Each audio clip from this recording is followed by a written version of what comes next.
in the previous lesson in talking about lines that are cut by a transversal and how that impacts the angles and the relationships between the angles formed by that transversal. But before we do that, let's talk a little bit about the terminology in geometry.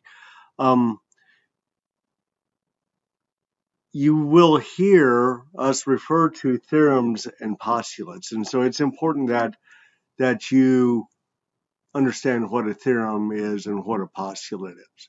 So basically, a postulate is just simply a statement that is accepted as true without proof. In other words, you do not have to prove a postulate. It's so basic a fact that you don't have to prove it. Okay, and there are several postulates. I've got 7 of them listed down here. 7 postulates that we've already worked with in chapter 1, and postulates are the ones that we worked with are the basic ideas about points, lines, and planes. Okay, so a postulate is just a basic idea. It's sort of like this first one says, through any 2 points there's exactly one line. So that means that if you have 2 points, you can draw exactly one line through those 2 points. Okay.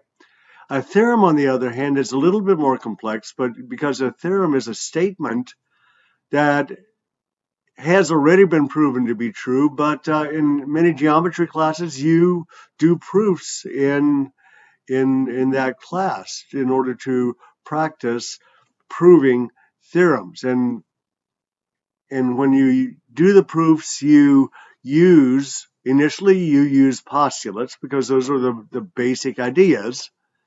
And then as time goes on, you use postulates and theorems that have been proven previously. All right. So that's the terminology that we're talking about. So the first theorem that we're working with is the vertical angles theorem. Okay. And it says that if 2 angles are vertical angles, then they're congruent. Remember, vertical angles are across from each other. All right. So if we're looking at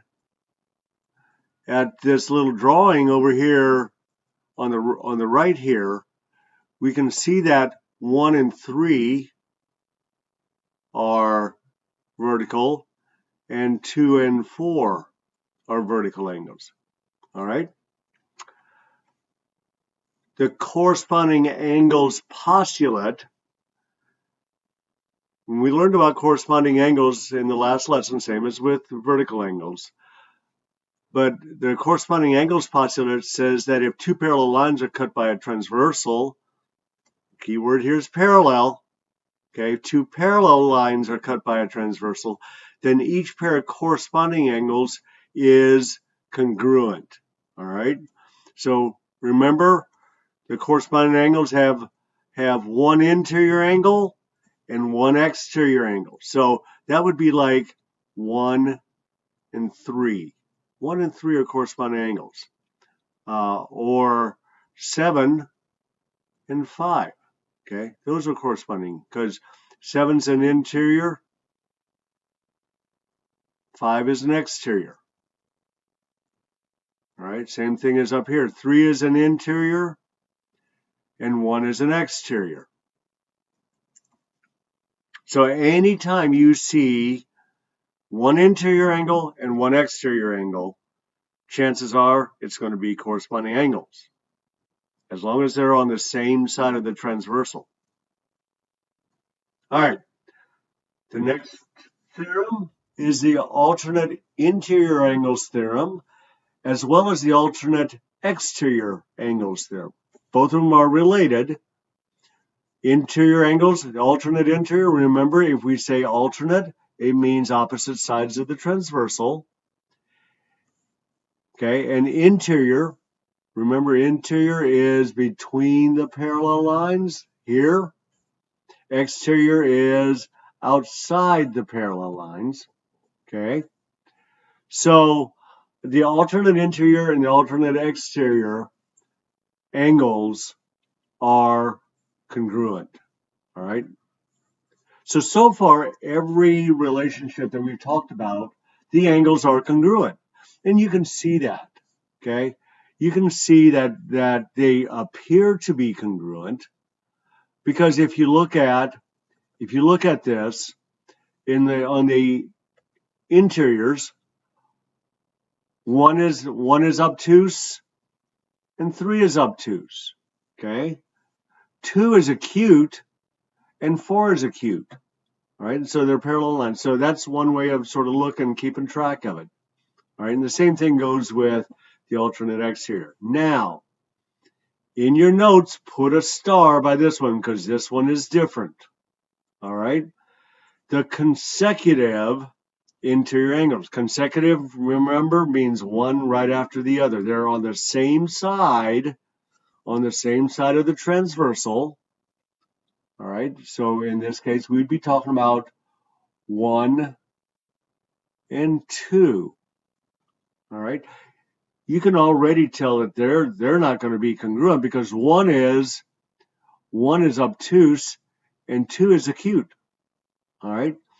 What they are is that they are supplementary. And remember from back in, I think it was in chapter 1, we learned about supplementary and complementary angles. Supplementary angles add up to 180 degrees. So if you have the consecutive interior angles like this, those two angles added together, so angle 1 plus angle 2 are going to add up to 180 degrees. All right. The next theorem is the perpendicular transversal theorem. This is very, very straightforward. Basically, it says that if you have two parallel lines and a third line that is perpendicular to one of the lines, then because of the fact that they're parallel, it's also going to be perpendicular to the second line. Remember back in Algebra 1, when you're talking about slopes, parallel lines have the same slope. All right? So that is why that is true. Down here, this is just simply a flow chart detailing the process that you sort of go through. So the first question you ask, are the angles interior angles or are they exterior angles? Well, if both of them are interior angles, then you look down and you say, well, are they on the same side of the transversal or are they on the opposite side? If they're on the same side, they're consecutive interior. If they're on the opposite side, they're alternate exterior. All right. If they're both are exterior, as long as they're on opposite sides of transversal, they're going to be alternate exterior. And if one is, and we've covered this, if one is an interior and one is an exterior, then as long as they're on the same side, they're going to be corresponding angles. All right, and here, this is just a real quick list of naming all the congruent relationships and the relationships that are not congruent. All right. So we're going to do some examples. So if we look at this,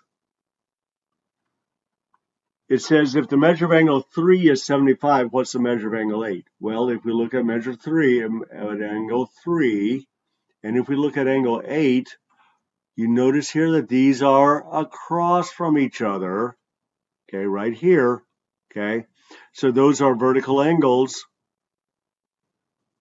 So if they're vertical angles, that means they're congruent, which means that the measure of angle 8 is, so the measure, if you see an M with that little angle sign, it means the measure of angle 8 is 75 degrees. Okay? If the measure of angle 10 is 105, what's the measure of angle 12? All right, so let's look at it. Let's go through that flow chart. Are they interior angles or are they exterior angles?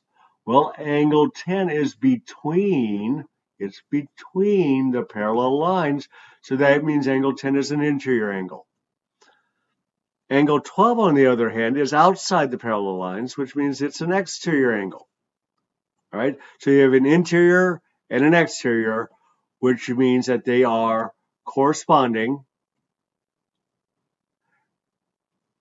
And remember, corresponding angles are congruent as well. So the measure of angle 12 is also 105 degrees.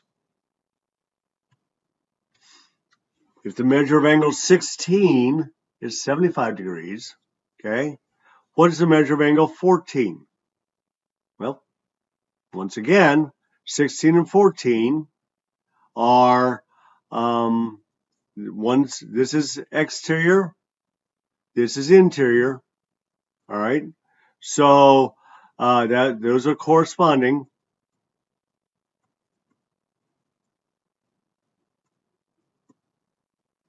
And it's 75 degrees, okay?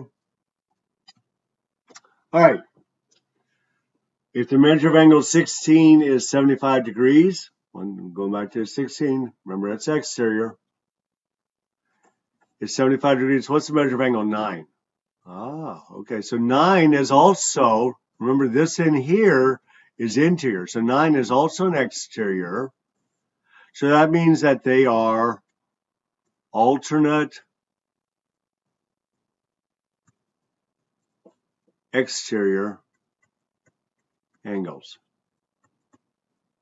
which means that they're congruent, and it means it is 75 degrees. All right? If the measure of angle 10 is 75 degrees, what's the measure of angle 11? Okay, so measure of angle 10 is interior because it's between the parallel lines, remember? Okay, so this is interior, okay? So that's interior. Measure of angle 11 is also interior. So if you move down, if they're both interior, you have to look to see if they're alternate interior or consecutive interior. Well, they're on the same side, so that means they're consecutive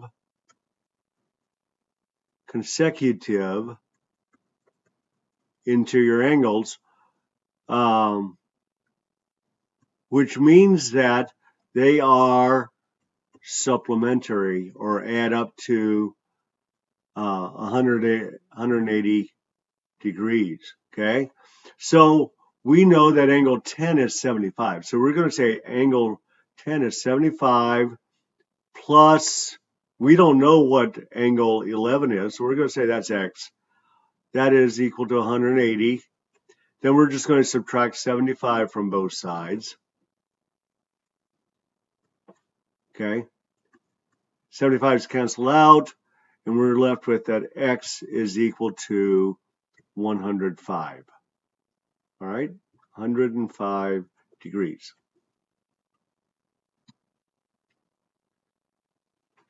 Another one, okay. Measure of angle 7 is 105. What's the measure of angle 2? Well, there we go. Once again, these are interior, okay. That's interior between the lines, but angle 7 is on this side. It's on the lower, it's down below the transversal. 2 is above the transversal, which means that they're on the opposite sides of the transversal. So that means they are alternate interior, which means that they are congruent. So the measure of angle 2 is 105 degrees. All right, so let's refresh our algebra skills again. All right, it says find the value of x. Well, this expression here has an x in it, and this expression has an x in it. So what we need to do, first of all, okay, remember, because of what we're talking about, they're either going to be congruent, which is the same thing, they're equal to each other, or you're going to add them together to get 180 degrees. Well, so if we look at this, this is an interior, okay? This is an interior, and they're on opposite sides of the transversal, so that means they're going to be equal to each other. So 8x minus 10 is equal to 7x. All right. Now, when we solve this, a little bit tricky here, make sure that you subtract 7x. 7x. Here's the tricky part. 7x minus 7x is 0. So this is 1x minus 10 equals 0. Then we're going to say plus 10 plus 10. All right. This cancels out. We're left with 1x is equal to 10, and 1 times x is just simply x. So x is equal to 10. All right. The next question is the same exact problem, except we're looking for y. So it's the same exact problem, right? So we know that x is equal to 10. We know that. We found that out in the previous problem. So what we need to figure out is, we've only got one expression with a y in it, okay? But we've got two expressions with an x in it. So if we plug this x into here, 7 times 10 is equal to 70. So that means that this angle here is equal to 70, which means that this one up here is also equal to 70. Now, here's a little tricky part that you can you have a choice, okay? You can either say, oh, I recognize this. These are supplementary angles down here at the bottom. Because they're adjacent angles, they're side by side, that add up to, that make, when you combine them, they make a straight line, which is the definition of a linear pair or supplementary angles, which adds up to 180. Well, the other thing that you could do is you say, oh, wait a minute, these are both interior angles, and they're both on the same side of the line, which means that they add up to 180. All right, so either way, we know that we're going to have 6y plus 20 plus 70 is equal to 180. Okay, so then we combine the like terms. 20 and 70 is 90. So 6y plus 90 is equal to 180. Take away 90 from both sides. Cancel out. 6y is equal to 90. Divide by 6. And y is equal to 15.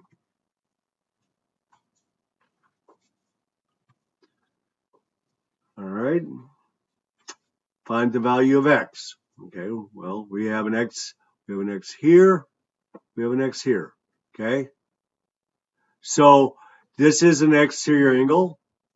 This is an interior angle.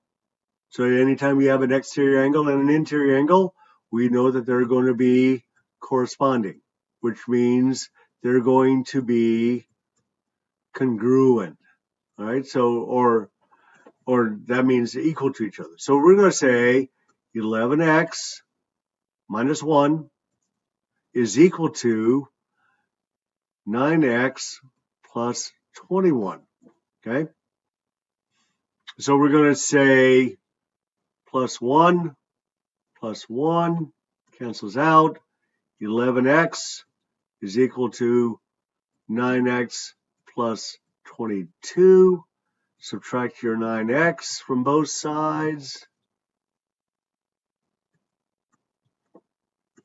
All right, cancels out. We have 2x is equal to 22 divided by 2. Cancels out. X is equal to 11. Okay?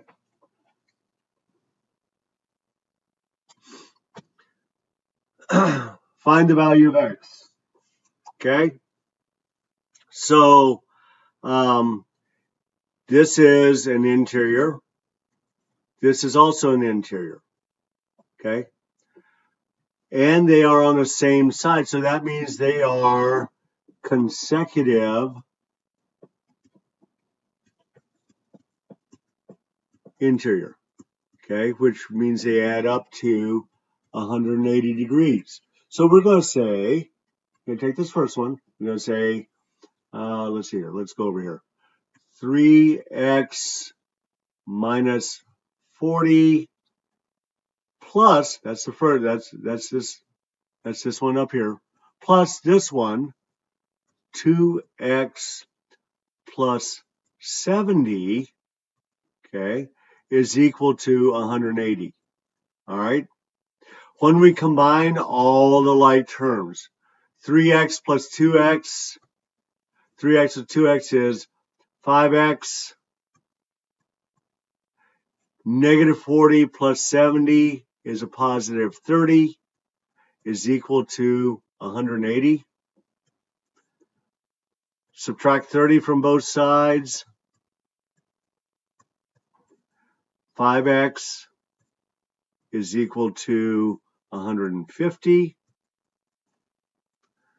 All right. And divide by 5. And 5's cancel out. X is equal to 30. Okay. So that is it for this particular lesson. If you have any questions, please feel free to ask, and we will talk to you all later on.